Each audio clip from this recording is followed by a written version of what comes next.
আপনি কি নেতা নাকি শুধু একজন অনুসারী? একই পথে হাঁটলেও কেন কিছু মানুষ সামনে চলে যায় আর কিছু মানুষ ভিড়ের মধ্যেই হারিয়ে যায়? একই কাজ করেও কিছু মানুষ দ্রুত নেতৃত্বের জায়গায় পৌঁছে যায়, কারণ তারা শুধু কাজ করে না, তারা দায়িত্বও নেয়। নেতৃত্ব কোনো জন্মগত প্রতিভা নয়, এটি এমন একটি দক্ষতা যা চর্চা ও শেখার মাধ্যমে গড়ে তোলা যায়। একজন নেতা শুধু নির্দেশ অনুসরণ করে না, সে সমস্যা চিহ্নিত করে এবং সমাধানের পথ খুঁজে বের করে। সফল নেতাদের একটি বড় গুণ হল দূরদর্শিতা।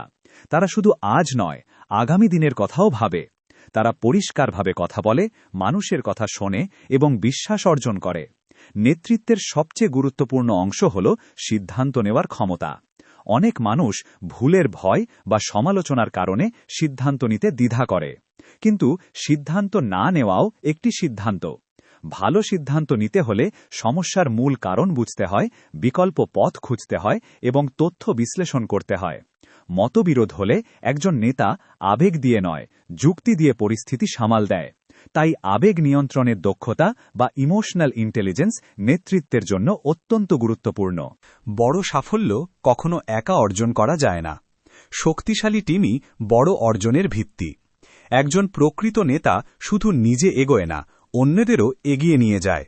শক্তিশালী নেতা হতে চাইলে প্রতিদিন সিদ্ধান্ত নেওয়ার অভ্যাস করুন, সমস্যা থেকে পালাবেন না, সমাধান খুঁজুন, যোগাযোগ দক্ষতা বাড়ান এবং নেতৃত্বের ছোট ছোট সুযোগ গ্রহণ করুন।